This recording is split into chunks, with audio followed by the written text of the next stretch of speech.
This November, as you've probably heard, Massachusetts voters are going to decide whether or not to legalize marijuana. Question 4 on your ballot. That's right. And our guest tonight says if we do, there must be equitable licensing of marijuana businesses, especially for minority communities that have been disproportionately affected by marijuana prohibition. Boston City Councilor Ayanna Pressley joins us now. Thank you so much for being on the show. Thank you for having me. So first question, do you support question 4?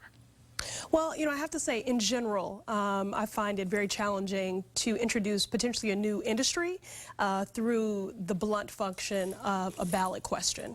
I really appreciate the work that was done by advocates to have unprecedented language around equity, but, as far as some outstanding issues that I'm struggling with relative to regulations and taxes. So, there are questions that I've been out there publicly on. This is one that I'm not out there on. You're still one of those undecideds. Well, really what I just feel is as a policymaker, it is my job that whatever is the will of the electorate to ultimately make sure that we see successful implementation.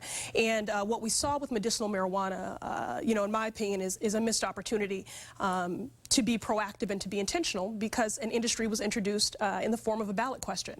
And so in government, then we're sort of, backpedaling and retreating, trying to make sure that it is done more fairly and more successfully. And you say that if we pass it, you want equitable licensing. In fact, you cite a statistic that of the 25 states that have passed either recreational or medical marijuana, less than 1% of the business owners of those facilities in those states are minority business owners. Absolutely. How specifically would you go about changing that here in Massachusetts? Yeah, those are sobering statistics. And again, what we saw with medicinal marijuana is that there were many barriers to ensure an equitable opportunity both in workforce and ownership. There was something like 182 applicants, 8 provisional licenses that were provided, and not one person of color.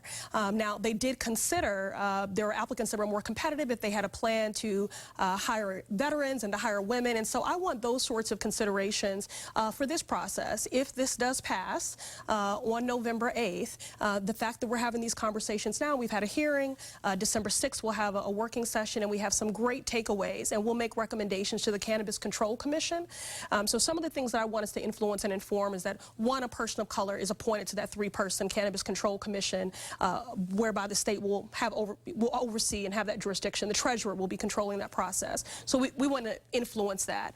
I also want applicants to submit what their hiring plan is to ensure a diversity of workforce. And we want to be tracking that data along the way in terms of race and gender, what city they live in. At the end of the day, there have been many barriers to an equitable opportunity in workforce and enterprise opportunity in many other industries. And so this is our opportunity to proactively and intentionally get at this. And it's really a double bottom line. It's the right thing to do. We are leading in the country when it comes to income inequality. We all know the role of small business in our economy. And this is a way for us to begin to close that widening chasm. And this is an industry that in other states has been incredibly profitable. You've talked about this, what you're proposing, as a way to right past wrongs. First, if we can do it quickly, what were the wrongs and how could this set the course anew? Sure. The war on drugs had a disproportionate adverse impact on low-income and people of color, and many people in talking about and debating this issue have talked about this as an opportunity to right the injustices of the past.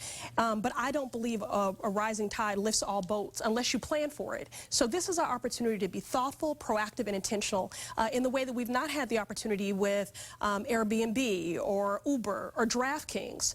So it really is incumbent upon us, if this is indeed the will of the electorate, now or in the future, I want us to have a greater preparedness to ensure an equity and opportunity for this emerging industry.